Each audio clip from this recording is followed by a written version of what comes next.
Hello, this is Ivana. This is Yao. And you're listening to the podcast Life in Black and White. And all the shades in between. We share all things life, relationships, marriage, parenting, race, and much more. If you enjoy listening to us, then please follow or subscribe to this podcast. You can also find us on Instagram and Facebook under Life in Black and White.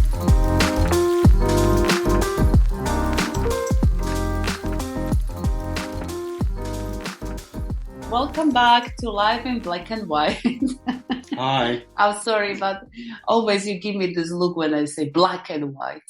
See what I mean? This is why I don't introduce. But anyway, I hope you had a lovely week. As promised, we are back after 1 week this time instead of 2, with a different episode than we originally planned. But I think this one will be better for this week. We're just going with the flow, as we talked about last week. And how are you, Yao, today? How are you feeling? Apart from the headache, absolutely great.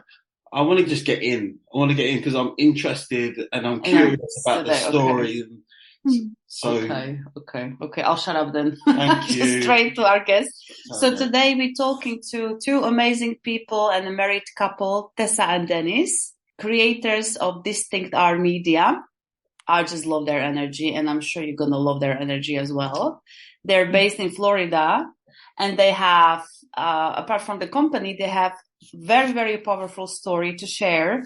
So over to you guys. I don't want to say too much. So hi, Tessa, and hello. And Dennis. Thank you for having us. Of course. It's funny when I got the name of the podcast. Yeah, it's actually, I love black and white photography. That's my thing. Oh, really? Perfect. Wow, we should model for you maybe. Hey, when I visit Edinburgh. Well, I was going to say, there's only so much you can do with the camera, right? One side maybe, but might have your work cut out with me. No, but I heard when you actually take picture of like interracial couple, it is difficult to actually edit. Is that right? To get the lighting right. So both of them. I guess there's a way to do it, yes, but I wouldn't say it's difficult. Just if you know what to do, it shouldn't be. Yeah. Nothing's difficult for him is what he's trying to say. No. Oh, you're that good. You did it in a modest way and stuff, but you just need to be distant, right? Sorry, I'm asking with this. There you go. Yeah, these questions, but I just wondered before I forget to ask. So anyway, over to you guys. Tell us about you, who you are, what you do. Although we touched on that a little bit. But if you can elaborate and introduce yourself to our listeners. Sure. My name is Dennis Cruz. I'm a photographer. I still have a hard time saying that. Imposter syndrome and all that. But I've been a photographer for around 10 years and a graphic designer for about 25 years. So I'm a very visual person, and that's my dream, to just create visual art creations, arts. Yeah. Is that it? I guess that's it. Yeah, he's a bloke, so it's short and sweet, right? All right. I'm Tessa. I feel like I don't have a good introduction. I feel like I'm all over the place. I'm kind of all over the place. My role in this company is I am a stylist, a model coach.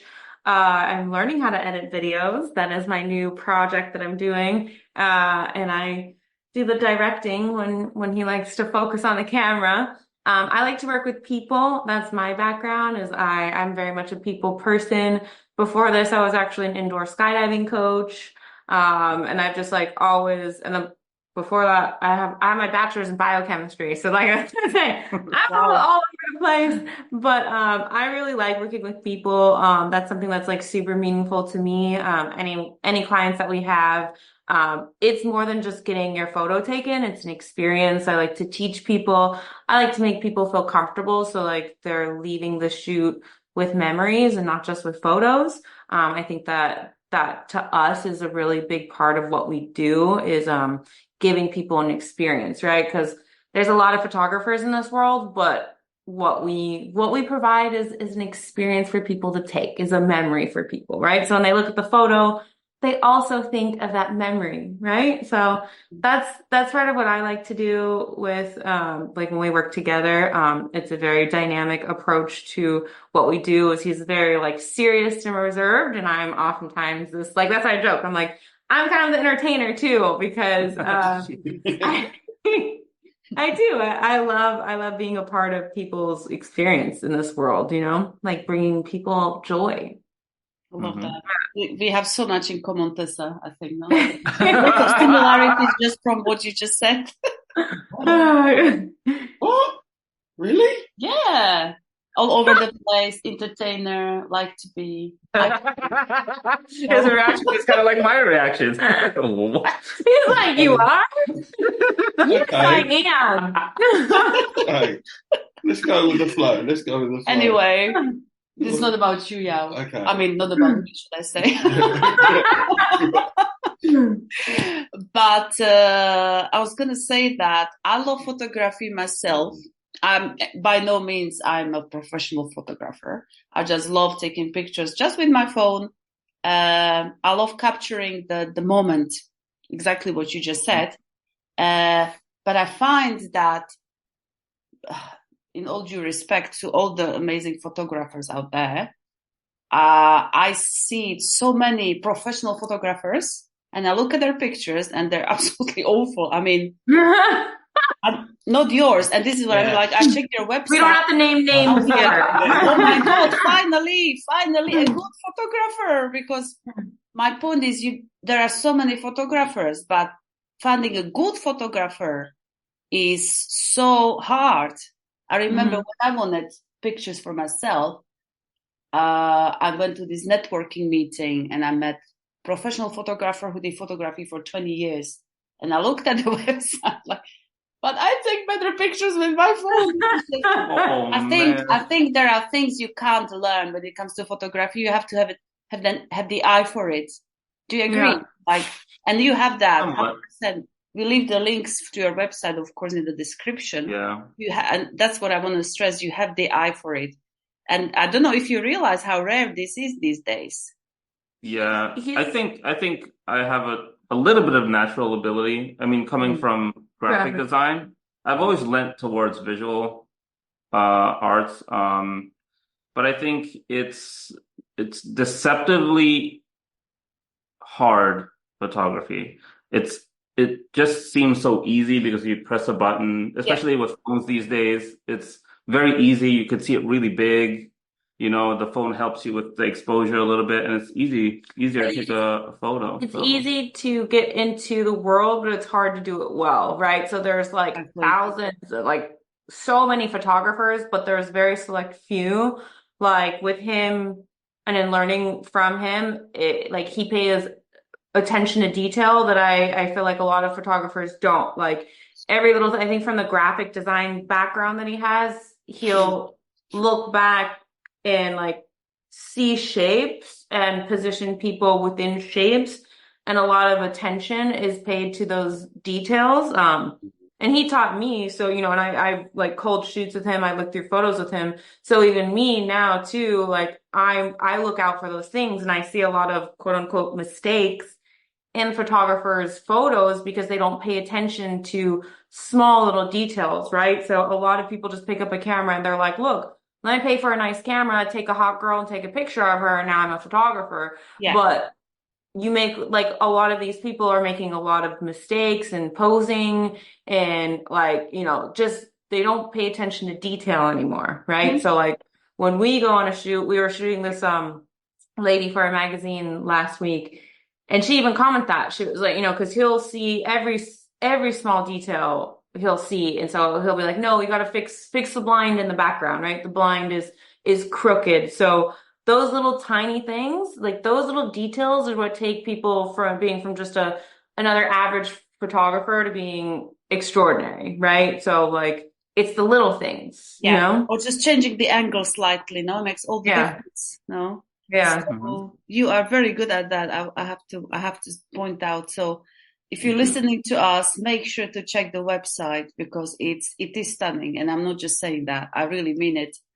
So well done. Worked very hard on that website. Can I?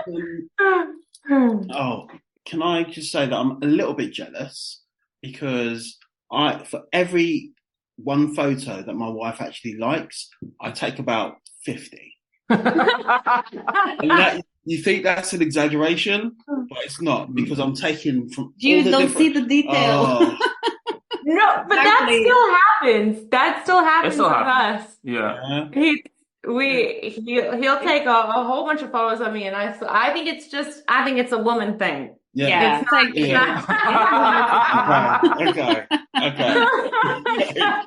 Right. So I don't think it's you. If it's any consolation. You're saving. And this is recorded as well, so I've got that as backup and stuff. You have so many backups on this podcast. We should actually use them. So sometimes we've even done shoots where I didn't like any photos. So and I'm just like, nope. I hate them. We have that special eye for detail, I think, as women. So it's and that's something that like I love that he does too, especially with me. Like I'm like super insecure. Like I've worked through a lot of things with my own body. And like he's actually shown me that it's okay. Like I can be beautiful even in my flaws. So that too, like he like refuses to edit photos of me because I'm like, can you take that out? Can you take that out? And he's like, no, I'm not going to do that. So like a lot of what he's shown me is just being able to feel beautiful in your own skin and like see a different side of you. Because sometimes people don't like see themselves as beautiful, so. I love that. And I want to elaborate on that a bit before we move on to your story. Dennis, you mentioned before off the record that this is kind of your mission, to show women. Is it women? Or people? And men. Okay, people. Let's not discriminate. Men can be beautiful. Yeah. That they are beautiful the way they are. Yeah. That's what you do with photography. Is that right?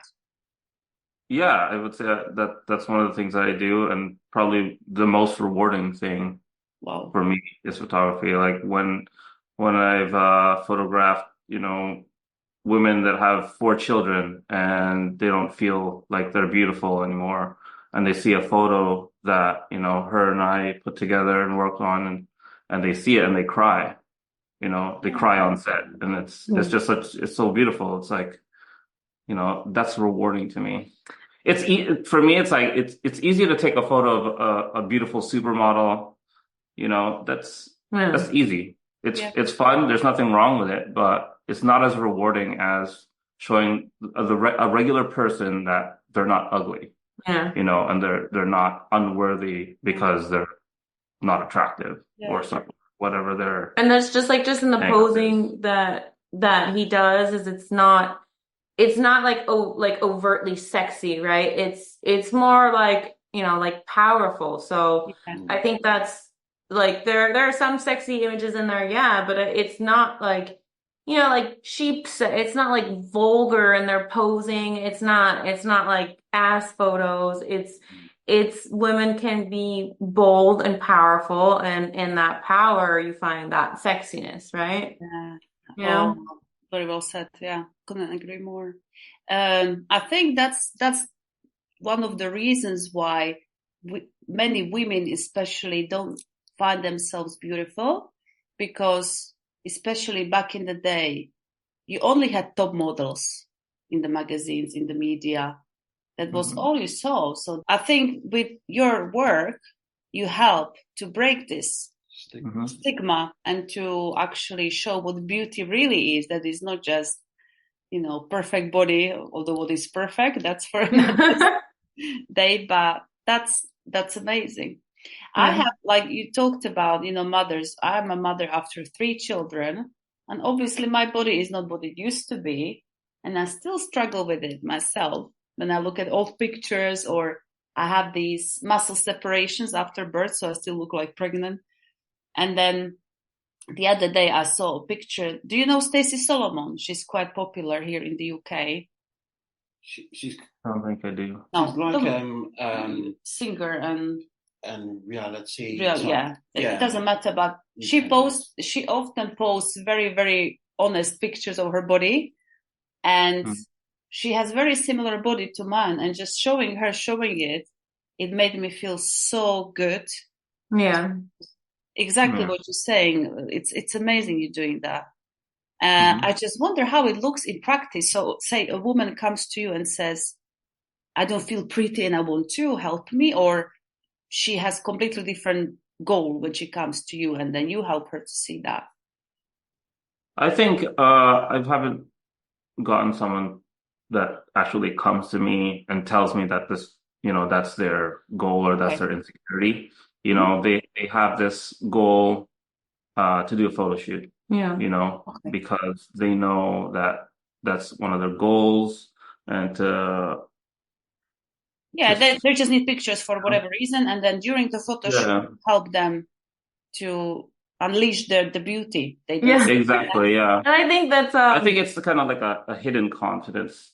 It's it's part of the experience too. And that's when I say, like, when I get to work with people, like, a lot of people get in their own heads. And so say if I get to, and that's why we like working together, is because I'll get someone to really feel a certain way, like confidence come from within, right? So if you just put someone, and this is where we do have that leg up on a photographer that maybe work with themselves, because sometimes like he'll be concentrating on the camera, and I get to work with someone and talk with someone and be like, what's going on? Like, I need you to show me this, right? Show me that you're confident. And I'll get people to like feel it themselves, and that's portrayed on the camera, right? So that's really, I think, where it makes the difference for us. I joked the other day, I made this like reel where I was kind of laughing, like, why is it that I'm like, I can get people to calm down? And I'm like,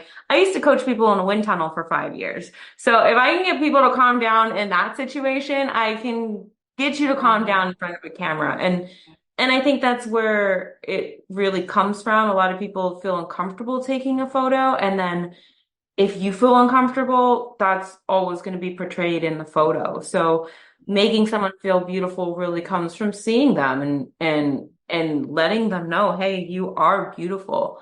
Like, and then it's like, you see that difference. It's like, yeah, I am, and then that is what he takes a picture of. Right. So it's 100%. It's what you're ready. Yeah. Because even like you meet people, and we do that. We all do that unconsciously, I think. You see beautiful girls, say, with the perfect body, perfect face, but she doesn't radiate the confidence, say. So you don't really, you're not attracted to her. I don't mean in that way, but on a personal level. But then you see maybe even overweight girl or a bit bigger, but there is something about her, It's and energy. Attracted to her as to her personality, and that's what people don't get often. They work on the outside, like you said, and it's not the way, because then you can, if you don't have it sorted inside, you can look like, I don't know who, Kate Moss, but you still won't be happy. So I mean, that's really what it comes down to. Is I just feel like I'm big on like energy. Like, this is what we like, he's more like focused, and I'm just like, energy needs to be up. We all need to be having a good, and he gets frustrated with me sometimes. I'll be like, yeah, let's go, let's do this, like, and he's like, but she's a huge part of what I do now. It's like I couldn't have the same level of quality or experience for the people that book us for shoots.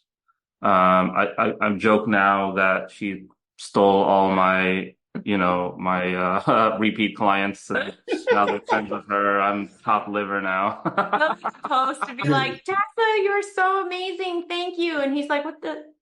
I took the photo. I was involved in that process somewhere, right? One.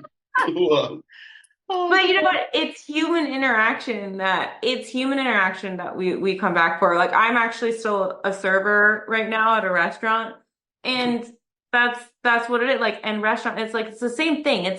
It's working with people. Like, there are people that come back to the restaurant because they like the service, because they like the people. Like, this is what the world we live in. Like, you will remember how someone made you feel, more than anything, right? You can look back at a photo. I can see a photo of myself and be like, it's a great photo, but I don't have that emotional connection to it, right? Like, but if you're around someone who has good energy and you feel that energy, that's really what like this desire to want to be a part of that comes from, right? 100%. That's how I view it. Yeah. I told you we have lots in common. Nice to meet you, Yao. Absolutely. It's just oozing over. Yeah, I just felt the energy right away. So, see? So while we on the subject a little bit, Tessa, let's talk about your story and how you changed the careers. See, now I'm curious. You both looked at each other and you're like, okay. How deep do we go? I know. We have time. All the way. It's completely up to yourselves, right? This is a long. I'm loaded. Yeah, no, I mean, so I went to college and I wanted to go into research for biochemistry. I really liked it at the time. I've always been into science and art, like, so it's always been a constant kind of struggle. In my 20s, I got into a car accident, and a very serious car accident. I actually went and did prison time for that. So that like made me rethink life, I feel like. I just felt like I don't know. I just felt like I wanted to do something that had more meaning. I don't know. It was weird. So I also, like, while I was away, I lost my sister. So she, that happened. And so when I got out, I was kind of just like dealing with a lot of trauma. So I had started skydiving before I went in. And so I'd always wanted to be a tunnel instructor. I was like, oh, I want to be a tunnel instructor. So when I got out, I was just like, feel like dealing with a lot of trauma from everything that happened. And so I was like, I want to be a tunnel instructor. And I made that happen, even though there's very, very few female tunnel instructors because it's a very physically demanding job. So I worked out a lot and I was like, I'm going to do it. This is going to happen. Made that happen. So I did it for 5 years. I really loved what I did because I got to work like again, I got to work with people. I taught a lot of people. I worked with military people. I taught a lot of people how to fly. And also I would teach a lot of people who'd come in, like we do an all abilities night. So people with disabilities would come in and we would fly them. Like it was very hard. We'd have 2 instructors, maybe just holding people, but it's a very special thing. Like I flew people who had cancer and only had, so many months to live, and this was on their bucket list. Like, so you get to be a part of someone's life. Oh my God, I'm gonna tear up. Right. I like being able to bring people happiness, don't make me cry. But so that's why that job meant a lot to me. Because not only did I get to do something fun, but a lot of people would be like, thank you, this was so awesome. This is something I've always wanted to do, or like some, their kids. So I liked doing that. And then when I met him, there's a lot of stuff that I didn't like about that job too. So it was Management. they didn't treat the instructors very well. So when we met, it was kind of just like it was just like a new beginning. So we moved to Florida. I left that job this is a whole different issue, but just kind of started a new life with him. And I just started going to the shoots. I didn't realize like I was going to become this like, I had never modeled actually before I met him. Well, I did actually briefly. See, this is my life is crazy. I did it briefly when I was like 18 or so, but then I never pursued it just because I was having like wasn't good for like my mental space. So I can't deal with rejection very well and like people picking apart my body. So I was like, oh, screw that. So when I met him and I started taking photos with him, I was like, oh, I like this. I like this creativity part of it. Like I like making images, right? And making images that have different moods, and like it was fun again for me, right? So started getting into modeling, and then I was like, well, hey, I'm really good at coaching people, right? So like I do have this ability, like like I said, when I was a tunnel coach, I'd have to literally communicate with people without talking to them. So we be in the wind, right? I can't talk to my flyers. So a lot of that is, again, it's like that energy, right? So I'd go kind of in front of them, like get someone to relax. So I'm like, hey, I have that skill of like coaching people and talking to people. Like, what if I just bring that here to our business, right? So I think we started off like I'd go to a shoot and I would just kind of see things that he would see and I'd be like, oh, move your hand. And then I'm like, wait, I'm really good at explaining stuff. So then it started to be like where I would like actually take time to coach people and to do stuff. And it just kind of progressed into what it is now that we'll meet with our models beforehand and I'll give them like a Zoom class basically and stuff that I've learned. We actually went to, I don't know if you guys know who Coco Rocha is. She's like a big model. She's like big model from the early 2000s. She has a camp. We went to her camp and he came with me just to like really learn. And we take the stuff that we learned there and now teach it to our models. So it's just kind of an evolution of life really and me being able to find meaning and like I really do like to help people. Like I really do like to make people feel good. So I feel like now with our business, that was just kind of like my little area. I felt like, oh, look, I can insert myself here and people seem to like it. And then yeah, styling, I just feel like I've always been into fashion. I've always like, even when I was younger, like I've always had like a very unique style. I never really followed trends. I always just kind of did my own thing.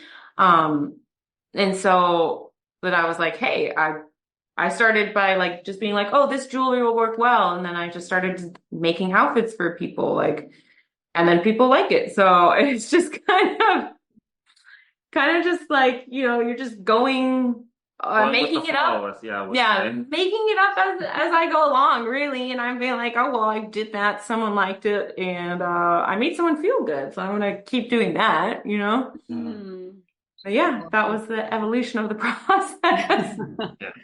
I don't know what to say. Wow. It's a lot, isn't it? Jesus. It's a lot. Amazing. It's so inspirational. You understand the look now? You understand the look now? No. And you left some stuff out too, so just to shorten it. No, the fact that you were able to, after such a hard experience, I can't even start to imagine, you found the way to make it positive, to find the positive. Moving forward. Yeah. And that must have been so hard. Yeah. Because it sounds, when you say it sounds not so easy, but oh, it's a nice story, but how hard it must have been for you. That, Jesus, what helped you to actually bounce off the rock bottom, should I say, or found the strength to do something positive?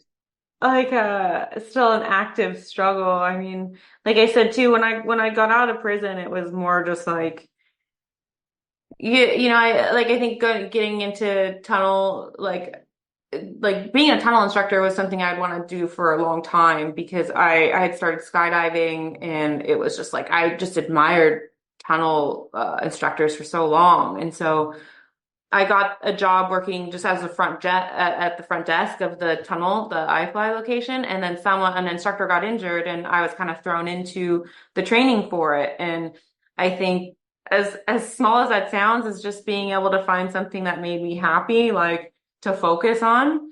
It's not like you just snap a finger or say a mantra and you're okay. Like I literally just did things that made me happy and almost like not think about the bad things that happen. And for me, I feel like I've been through a lot. So if I can bring happiness to other people, it's almost just easier to do that. And then just be like, I don't know, it makes me feel better if I can't make myself happy, just like making other people happy, Like I feel like there's a lot of people that do that. Like sometimes even like the happiest, like funniest people who bring a lot of joy in making others happy is because like they've been through a lot themselves, right? Yeah. So it's like you just try to bring good feelings to other people, right? it is. I think that's just what happened with me, really. Yeah. You know, it's not easy to have positive energy when you're, enveloped and stuff by it, when it's around you and things. And I appreciate Dennis, I see how you both kind of interact and things. And Dennis, you may be, and apologies if I'm kind of typecasting, you seem a little bit more quieter and stuff in your relationship, but it works for you both. Yeah, it's a good balance. And the energy and stuff, like your mission that you've kind of brought in, your ability and stuff to kind of connect with people. I'm not saying that, Dennis, you don't connect and stuff with people, but that whole energy and that whole ball stuff that you bring to the whole thing is amazing. Yeah. It's just, you're both there for each other. You're both moving everything on and stuff together, and bringing that positive energy and stuff into the world is what we need. Yeah, everybody needs. Yeah, exactly. Absolutely. Too much bad stuff going on. Oh, yeah. We don't need to add to that. So if you can bring a little bit of positive energy and stuff into this world, especially if you've been through a lot, what more can the world ask of you? Do you see what I mean? Yeah. No, and I just love that. Me too. Nothing like her. Absolutely not. I'm not having that. No. Like inspirational. No, you're inspirational. You are inspirational. I think we were going to have an argument tonight. Don't worry. I've got the headache already. I'm going to take the paracetamol. No, it's all good. But no, my whole point there was I love both of your energies and things, and we balance each other. Yeah. It's black and white. Black and white. Yin and yang, no? Which actually I forced him to change because he had white on, and I was like, you can't both be wearing white. Hey. I just want to go in and do it. No, get changed. That's why he wasn't here when you guys got on, because I was like, you didn't go change. No, I just love it. I love the energy. Let's talk about your plans for the future. Yeah, what do you aspire to do with your business and you as a couple? Yeah, so right now I mentioned we're kind of like starting from zero. I just pretty much got my green card last year, so still trying to make it in the good US of A. I love it here though. So we're just trying to build up our names here in South Florida. And I think in the near future, we want to start working on documentaries, telling other people's stories, right? We've been heavily into shooting videos. Yeah. So this year, building up our skills for that. And, Tessa has a few areas of interest which we would like to document the culture around that. Yeah. And the people that struggle within that space. Sorry, we have 2 dogs. Yeah, but he's like for us, obviously money. We're trying to make enough money to eventually have a house and all that, because it was when the business was lost, it was like devastating. I mean, he went from making consistent guaranteed money to nothing. Like, we have nothing guaranteed. We have, I have my serving job, which, thank God I had that to fall back on. But that still like barely would make rent, far less food and everything. So he went from having a guaranteed, and he would do banners for the show. I think, what were you making in just banners? Not very much, but that was consistent. It was consistent. It was consistent and not a lot of work. So it was just like devastating to go from having a job to just nothing, and pretty much then 2 sources of income to nothing. Yeah. So, and then just trying to build a business, because like I said, they wouldn't let him really like market himself. They I remember even posting on my Instagram like, oh, DM us if you have any questions, and they'd call him and be like, why is she saying to message her? like it all has to go through us. And so in that way, they like kept him very. It's basically they wanted to keep me under them and for me not to outgrow. So it's hard. So now it's we're trying to build a lot more business. Like I tell him like we really have to. A lot of photographers will just like focus on Instagram girls and all that, and I just feel like he's much like his work is much better than that, right? So we should be focused on brands that actually will pay for magazine quality images because that's what he provides. He's not just some photographer who's going to photograph bikini Instagram models, right? Like this is a clientele that we should be going after are people with businesses, companies, magazines, like that's where his work should be. So we're trying to focus more on that clientele at the moment. And we have we're building, we're working with Lifestyle Magazine, which is like a local magazine here. So we're connecting with some people who are, executives, CEOs, head of HR, like these are who we're trying to build connections with. And then, like you said, we're working on video because a lot of people need video services now. So he's skilled with everything. I honestly think there's nothing that he can't do. And sometimes he'll get mad at me because I'm like, just do it. Like, I have no idea, right? I'm just like the annoying boss. It's like, I need this done immediately. And he's like, there's no way. Like, yes, there is. Make it happen. Because I just feel like he can do anything. Like he's so talented with the camera, with any type of camera. I just feel like there's nothing that he can't learn. So if we do get into more like films, like you said, I mean, because I really want to make a documentary. Like obviously my tape, I had this was my third revision on my nose because I had really bad rhinoplasties the first 3 times. So I feel like that whole area of plastic surgery and stuff like that, there's a lot of bad things that happen, a lot of bad surgeons. So and there's a lot of people are left struggling really bad. So that was my idea. I was like, okay, our first one, we should just do this because the personal thing I went through.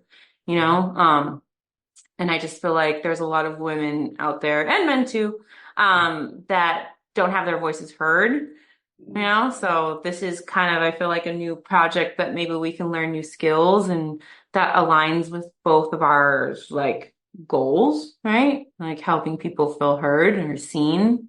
So that's hopefully all in the future. We do the same, hopefully.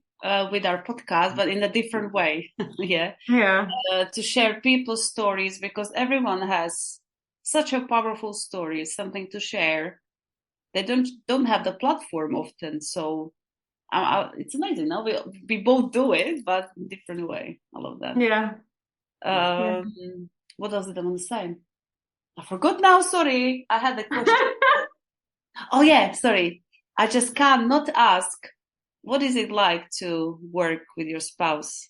Well, don't you guys do it? On that note, I'll see you later. Take care. Same. What is it like, baby? So you're together all the time, basically. Is that right? Yeah. I just feel like, we can be short with each other. Yeah. Because I think that if there's repeated things that you expect, or if there's things that you expect and it like repeatedly doesn't get done. Exactly. When I forget the speakers, the portable speakers for shoots, whatever. It can be quite short and things become irritating, even if they're small, just because it just happens all the time. Like he mumbles a lot. And when we're working, and I have to constantly be like, what? What? Because I'm very because he'll just be like, or he'll talk to himself, and I don't know. I'm just like, what are you saying? Yeah. You don't have to know everything I'm saying. Yeah. Sometimes I'm talking to myself. He's just a mumbler, and I'm like, stop being a mumbler. Do you know what? That's one thing we don't have. There's nothing that we have that irritate each other Yeah. You know, perfect on that level and things. So that's all right. You know, Is there anything that doesn't irritate me? again, it was really nice to meet you both. No, Tell us how you have that headache. What is the cause of that headache? No. Not our kids. That's the official answer. Yeah. For public. Yeah. Question for you guys. How did you guys decide to do this together? Like, what made this all happen for you guys? How did we decide what? Sorry? To make this happen. This Right. podcast. I'm not even I'm not even going to try to make this funny or anything. This was on you, wasn't it? It's just as simple as that. You know what? I had this idea for a year before I convinced him, because I felt like, I think we're quite funny together. I don't know, but I'm hoping we are. I'm thinking more me. You guys are. Yeah. You know. An interracial couple. I just felt we have something to share with the world. Yeah. We didn't want to, at first I had this idea to make it only about race. But then he had a very good point that we don't want it to be too heavy. Yeah. So we mentioned things here and there about race, but it's always lighthearted and it's different, isn't it? Different, yeah. Sometimes. And at first we didn't have any guests at all. But then we felt like there's only so much we can talk about, just us. Running out of things to talk about. Yeah, exactly. Kids, marriage, life, and now what? Yeah. So, no, we still do have episodes just us, but we felt like we want to share more than just our world. We want to introduce other people's world, other people's stories. That was more of your idea, and I love it. So I think it works. There's so much out there. There's so much to people go through the daily grind, right? The ups, the downs, and so forth. There's something there about that journey that people take that's so inspirational for others to just hear and say, okay, life isn't easy at the best of times, right?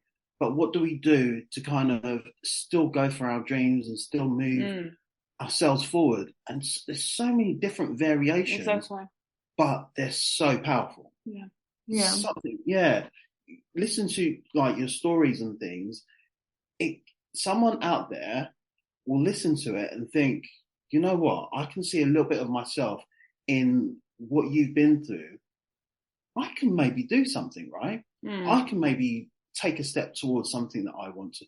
And with that's the heart of this. I really feel and you never know what people went through. You meet someone and you look at them and you think you have them all figured out, but then you listen to their story and you, oh my God, it's just like you. It's amazing.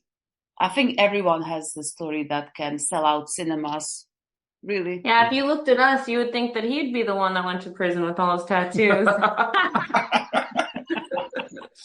He's got a neck tattoo and finger tattoos. I don't have any. I'm the decoy. No one suspects this one. Everyone's like, hey, attention to the guy with the neck tat. Yeah. I love it. Nice old lady robs the bank. It's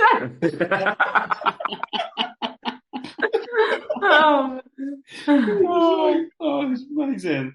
It's like in a few weeks we're interviewing Charlotte from Soul to Soul, one of the singers, and she's gonna talk about the reality behind fame, because we don't have to share, oh, you're a singer and tell us about your band and all the glamorous. We want to hear what's behind it. So just on the note, while we're talking about that this is what we share, the reality of life. Just say, I've said this to a few guests that we've had. If our podcast goes anywhere and we get to a point where it does, because I'm in charge of promotion and everything. And I just turn up. I don't quite look pretty enough, but it's okay. It's manageable. But no, if it goes somewhere, and you both want to kind of come back and kind of give us a bit more of your story and how you're progressing, or if there's anything that we can do to kind of promote things and stuff, we would absolutely love to do that, because we're sending positivity out there and stuff. Yeah. So thank you so much, guys. Thank you for having us. This has been, wow, amazing. And that doesn't give it justice, the word amazing, but thank you. It's been an honor to get to know you and to have you on. Hope you enjoyed our company, that we were not too annoying. Especially this isn't annoying. This is annoying. I don't know what you mean.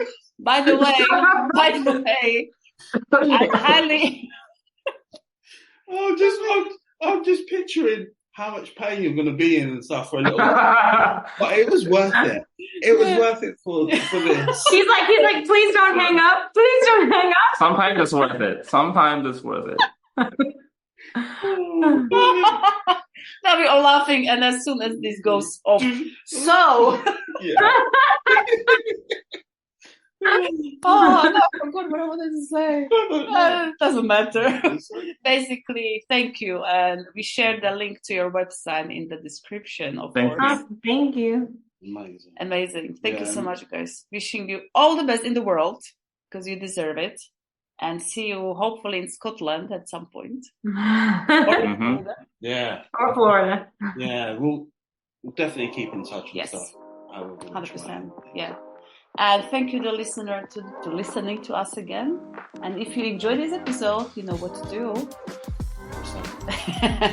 Share it with those who you think would benefit or enjoy it as well. And if you can leave us a review, that would be much, much, much appreciated. Thank you so much, and see you in 2 weeks.